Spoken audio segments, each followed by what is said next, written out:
नमस्कार साथियों, आज देश जी के ट्रिक में आप सभी का स्वागत है। दोस्तों, इस वीडियो में मैं आपके रेलवे आरपीएफ कांस्टेबल एग्जाम 2024 के लिए जीके जीएस का टॉप 50 महत्वपूर्ण प्रश्नों को कराने वाला हूं, जो कि आपके एग्जाम्स के लिए काफी ज्यादा महत्वपूर्ण रहने वाला है। तो साथियों, इस वीडियो को आप बड़ी ही ध्यानपूर्वक एंड तक जरूर देखिएगा। तो साथियों, आज का पहला प्रश्न है, किस मौर्य राजा ने कलिंग युद्ध के बाद बौद्ध धर्म और उसके अहिंसा को अपना लिया था? ऑप्शन है चंद्रगुप्त मौर्य, बिंदुसार, दशरथ और ऑप्शन डी है अशोक। तो साथियों, कलिंग युद्ध के बाद बौद्ध धर्म और उसके अहिंसा को अशोक ने अपनाया था। राइट आंसर ऑप्शन डी हो जाएगा अशोक। नेक्स्ट क्वेश्चन है, निम्नलिखित में से किस भारतीय संगीतकार को मल्लिका एक गजल कहा जाता है? इसका ऑप्शन है प्रभा भारती, बेगम अख्तर, चित्रा सिंह या फिर ऑप्शन डी है फरीदा खानम। तो साथियों, मल्लिका एक गजल जो है आपका बेगम अख्तर को कहा जाता है। राइट आंसर ऑप्शन बी हो जाएगा Begum Akhtar. Okay friends, next question है, बोर्रा की गुफाएं निम्नलिखित में से भारत के किस राज्य में स्थित है? तो बोर्रा की गुफाएं जो है आपका ये है आंध्र प्रदेश में स्थित है। राइट आंसर ऑप्शन बी हो जाएगा आंध्र प्रदेश में। ओके फ्रेंड्स, इसको आप अच्छे से जरूर याद रखिएगा। साथियों, वीडियो में आगे बढ़ने से पहले आपसे एक छोटी सी रिक्वेस्ट है, अभी तक आप वीडियो को लाइक नहीं किए हैं तो वीडियो को लाइक कर दीजिए। और साथियों, अभी तक आप चैनल को सब्सक्राइब नहीं किए हैं तो प्लीज आपसे रिक्वेस्ट है, आप जो है चैनल को सब्सक्राइब करके बेल आइकन को जरूर प्रेस कर लीजिएगा। चलिए साथियों, बढ़ते हैं नेक्स्ट क्वेश्चन की ओर। नेक्स्ट क्वेश्चन आपसे पूछा गया है, उदयगिरी गुफाएं निम्नलिखित में से भारत के किस राज्य में स्थित है? ऑप्शन है केरल, असम, राजस्थान या फिर ओडिशा। तो साथियों, उदयगिरी गुफाएं जो है आपका ओडिशा राज्य में स्थित है। प्रश्न नंबर 4 का करेक्ट आंसर ऑप्शन डी हो जाएगा।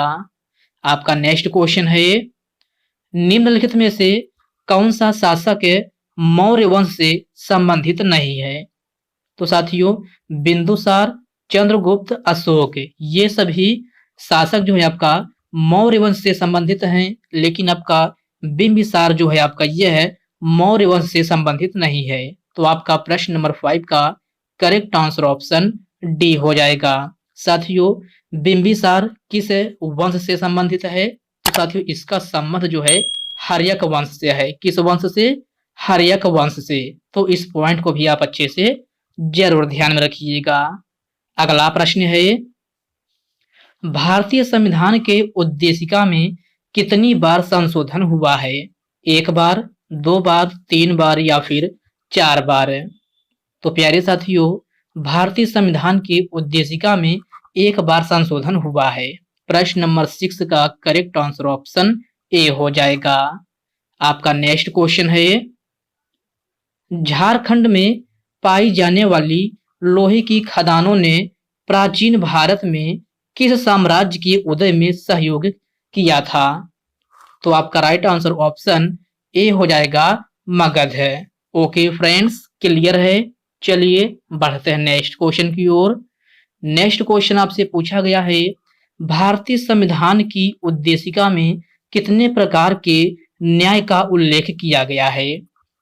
तो भारतीय संविधान की उद्देशिका में कितने प्रकार के न्याय का उल्लेख किया गया है? तो 3 प्रकार के न्याय का उल्लेख किया गया है। राइट आंसर ऑप्शन सी हो जाएगा 3 प्रकार। वो 3 प्रकार कौन कौन से हैं?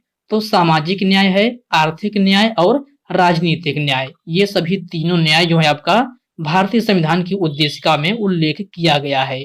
ओके फ्रेंड्स, इसको आप अच्छे से जरूर याद रखिएगा।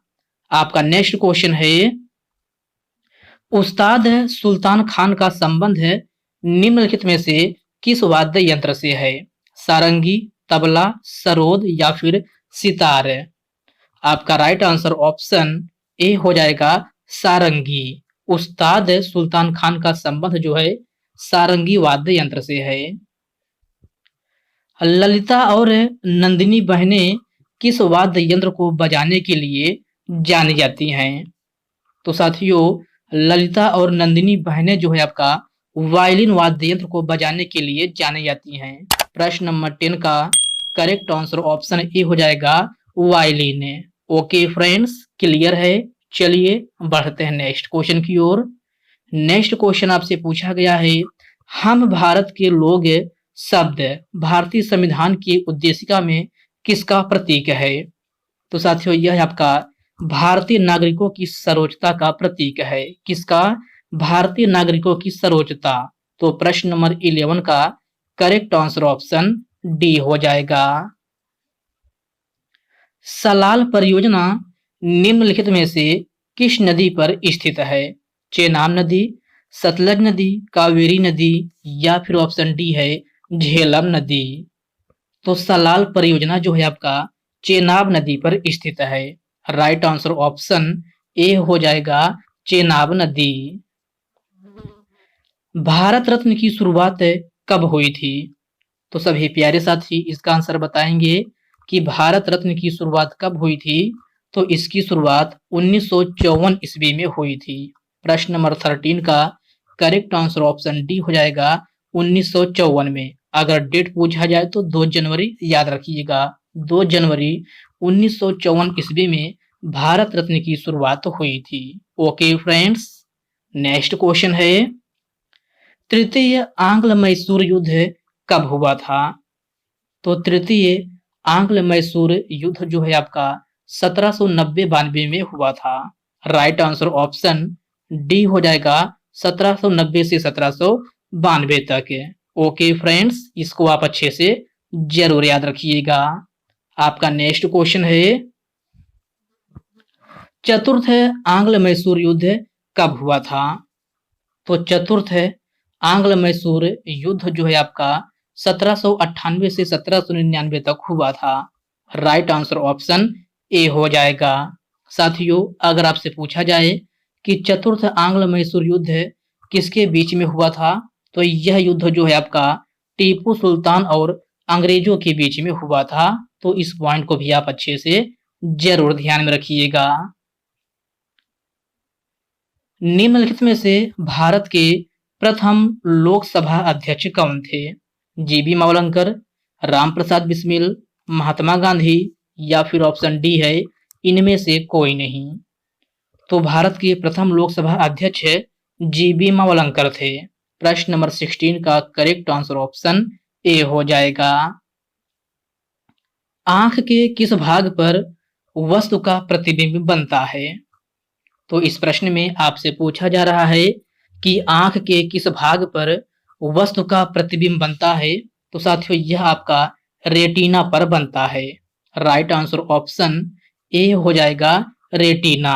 ओके फ्रेंड्स, क्लियर है। चलिए बढ़ते हैं नेक्स्ट क्वेश्चन की ओर। नेक्स्ट क्वेश्चन आपसे पूछा गया है, मनुष्य के शरीर में सर्वाधिक शक्तिशाली पेशी कौन सी है? तो मनुष्य के शरीर में सर्वाधिक शक्तिशाली पेशी जो है जबड़ा है। प्रश्न नंबर 18 का करेक्ट आंसर ऑप्शन सी हो जाएगा। गुलाम वंश का संस्थापक कौन था? तो सभी साथी इसका आंसर बताएंगे कि गुलाम वंश का संस्थापक कौन था।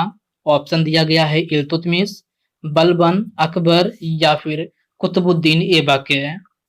तो गुलाम वंश का संस्थापक जो था कुतुबुद्दीन ऐबक था। राइट आंसर ऑप्शन डी हो जाएगा कुतुबुद्दीन ऐबक। हाइडे स्पीच का युद्ध कब हुआ था? तो मेरे प्यारे साथियों, आपको बताना है कि हाइडे स्पीच का युद्ध कब हुआ था। तो साथियों, यह आपका 326 ईसा पूर्व में हुआ था। कब? 326 ईसा पूर्व में। प्रश्न नंबर 20 का करेक्ट आंसर ऑप्शन बी हो जाएगा। साथियों, हाइडे स्पीच का युद्ध किसके बीच में हुआ था? तो यह युद्ध सिकंदर और पंजाब के राजा पोरस के बीच में हुआ था। किसके बीच में? सिकंदर और पंजाब के राजा पोरस के बीच में। अगला प्रश्न है, प्रोटॉन की खोज किसने की थी? तो वेरी इजी क्वेश्चन, प्रोटॉन की खोज अर्नेस्ट रदरफोर्ड ने की थी। प्रश्न नंबर 21 का करेक्ट आंसर ऑप्शन सी हो जाएगा। शेर शाह सूरी का बचपन का नाम क्या था? तो आपको बताना है शेर शाह सूरी का बचपन का नाम क्या था? सलीम खान, वसीम खान, फरीद खान या फिर ऑप्शन डी है इनमें से कोई नहीं। तो शेर शाह सूरी के बचपन का नाम जो था फरीद खान था। राइट आंसर ऑप्शन सी हो जाएगा, फरीद खान ने। ओके फ्रेंड्स, नेक्स्ट क्वेश्चन है, निम्नलिखित में से कीट पतंगों का अध्ययन क्या कहलाता है? तो कीट पतंगों का अध्ययन जो है आपका क्या कहलाता है? तो एंटमोलॉजी कहलाता है। राइट आंसर ऑप्शन बी हो जाएगा, एंटमोलॉजी अर्थात कीट विज्ञान। नेक्स्ट क्वेश्चन है, पांचवी पंचवर्षीय योजना की अवधि क्या थी? तो पांचवी पंचवर्षीय योजना की अवधि 1974 से लेकर के 1978 ईस्वी तक थी। राइट आंसर ऑप्शन ए हो जाएगा। साथियों, इसमें आपसे कंफ्यूज करने के लिए क्वेश्चन इसलिए पूछा जाता है क्योंकि यह एकमात्र ऐसी पंचवर्षीय योजना थी जो कि केवल 4 वर्षों तक चली थी, इसीलिए इसका कार्यकाल पूछा जाता है। तो इसका कार्यकाल आपको अच्छे से जरूर ध्यान रखना होगा कि इसका कार्यकाल जो है 1974 से लेकर के 1978 ईस्वी तक था। आपको कंफ्यूज करने के लिए 79 देता है, जिससे आप लोग कंफ्यूजन में पड़ जाते हैं। तो इसको आप जरूर याद रखेंगे कि पांचवी पंचवर्षीय योजना एकमात्र ऐसी पंचवर्षीय योजना थी जो कि केवल 4 वर्षों तक ही चली थी। तो इस पॉइंट को आप अच्छे से जरूर ध्यान में रखिएगा। आपका नेक्स्ट क्वेश्चन है, पांचवी पंचवर्षीय योजना का मुख्य उद्देश्य क्या था? तो पांचवी पंचवर्षीय योजना का मुख्य उद्देश्य गरीबी उन्मूलन और आत्मनिर्भरता पर बल था। प्रश्न नंबर 25 का करेक्ट आंसर ऑप्शन सी बन जाएगा। जीवाश्म का अध्ययन क्या कहलाता है?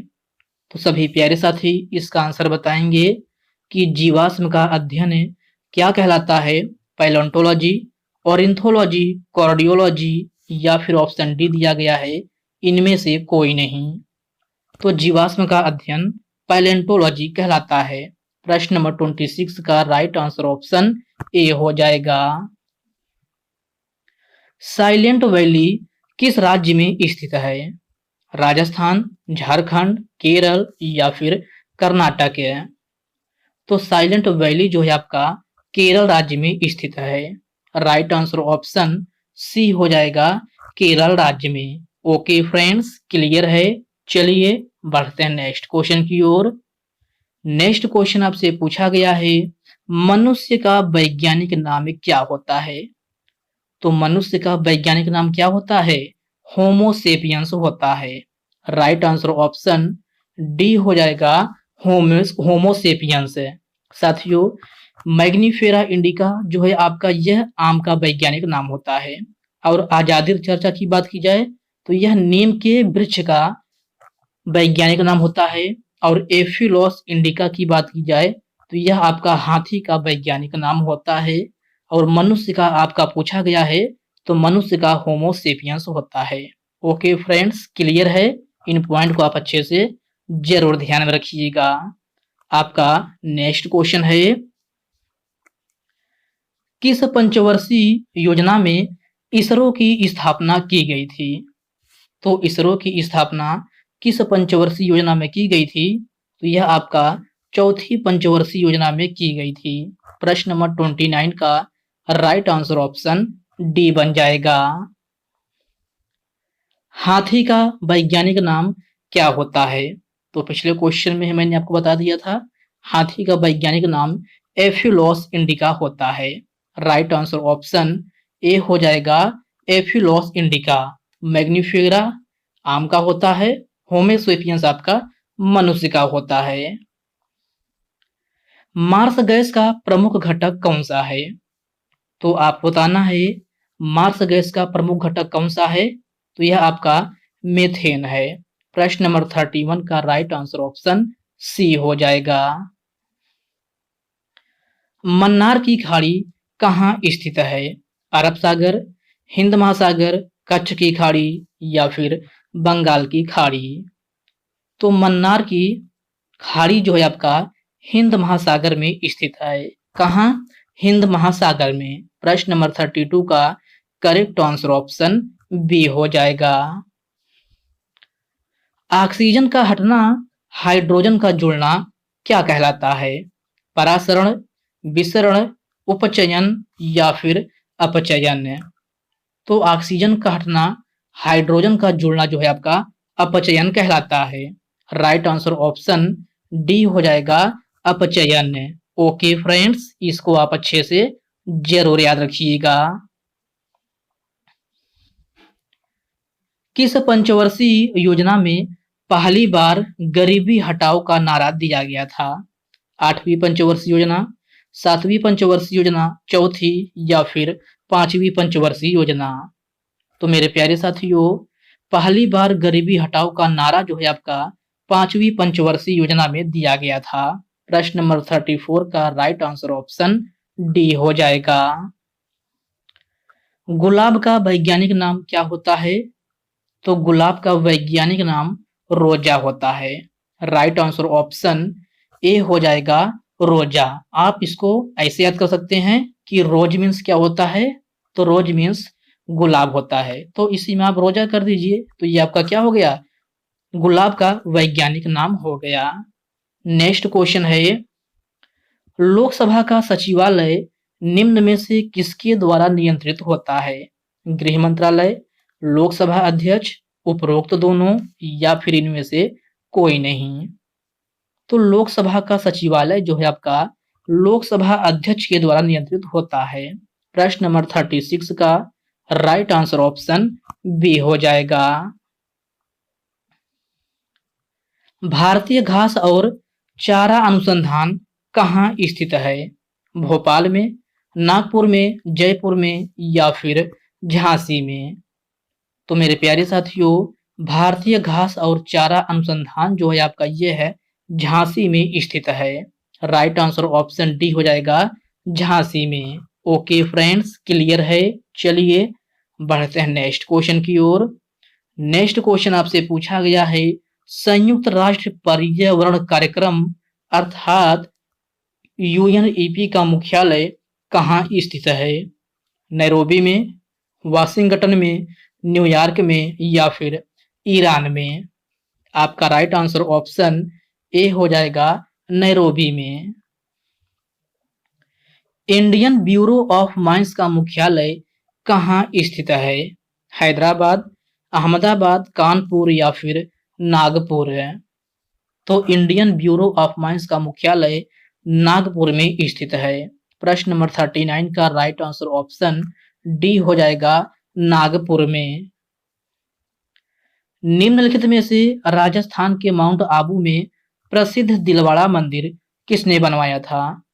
तो यह आपका तेजपाल ने बनवाया था। राइट आंसर ऑप्शन ए हो जाएगा, तेजपाल।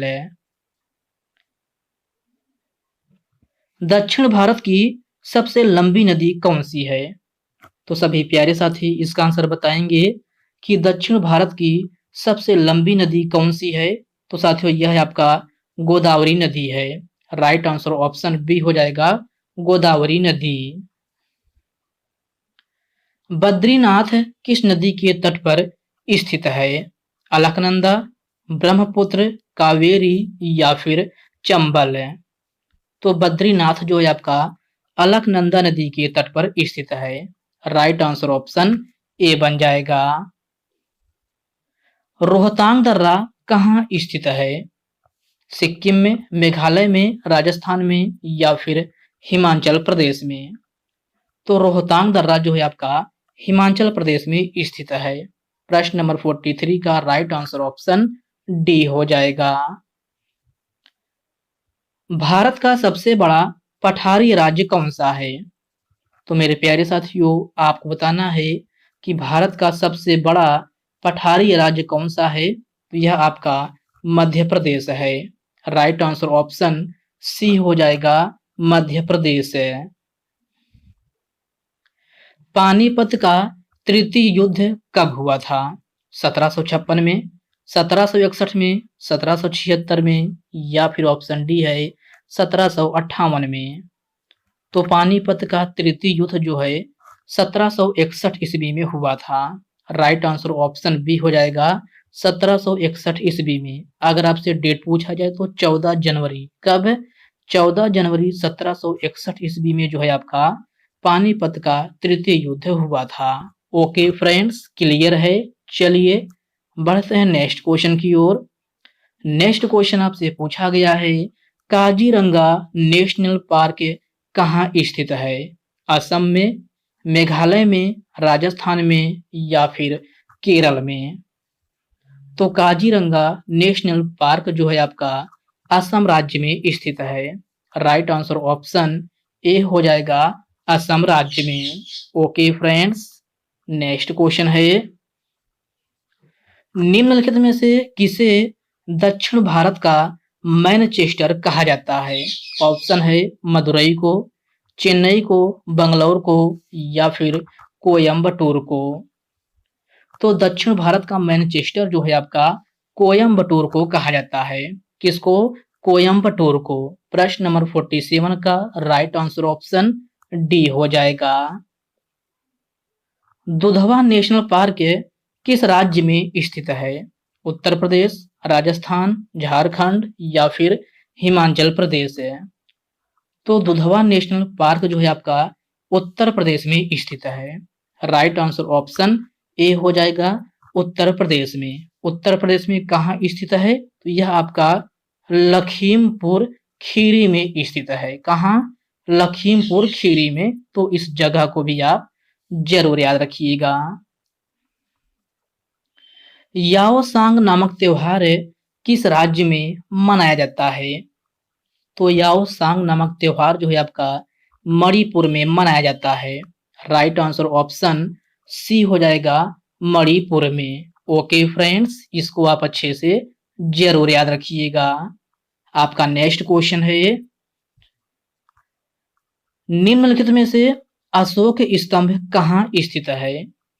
तो सभी प्यारे साथी इसका आंसर बताएंगे कि अशोक स्तंभ जो है आपका कहाँ स्थित है।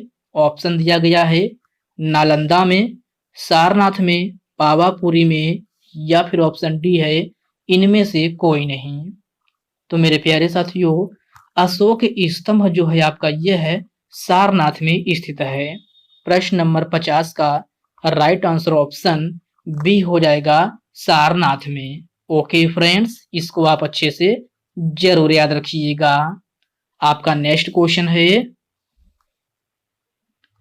7 पर्वतों का नगर किसे कहा जाता है? ऑप्शन दिया गया है रोम को, फ्रांस को, थाईलैंड को, या फिर ऑप्शन डी है ईरान को। तो साथियों, 7 पर्वतों का नगर किसे कहा जाता है? ये क्वेश्चन आपके लिए होमवर्क के रूप में है। सभी साथी इसका आंसर कमेंट बॉक्स में कमेंट करके जरूर बताएंगे कि 7 पर्वतों का नगर या 7 पहाड़ियों का नगर जो है किसे कहा जाता है। तो साथियों, आज के इस वीडियो में बस इतने ही प्रश्न करते हैं। तो साथियों, यह वीडियो आपको कैसी लगी आप कमेंट बॉक्स में कमेंट करके अपना फीडबैक जरूर दीजिएगा। और साथियों, यह वीडियो आपके लिए थोड़ा भी हेल्पफुल लगा हो तो इस वीडियो को लाइक कर दीजिए, अपने साथियों के साथ शेयर कीजिए। फ्रेंड्स, अभी तक आप चैनल को सब्सक्राइब नहीं किए हैं तो प्लीज आपसे रिक्वेस्ट है, आप जो है चैनल को सब्सक्राइब करके बेल आइकन को जरूर से जरूर प्रेस कर लीजिएगा। तो चलिए साथियों, इसी के साथ हम मिलते हैं किसी नेक्स्ट वीडियो में। तब तक के लिए जय हिंद दोस्तों।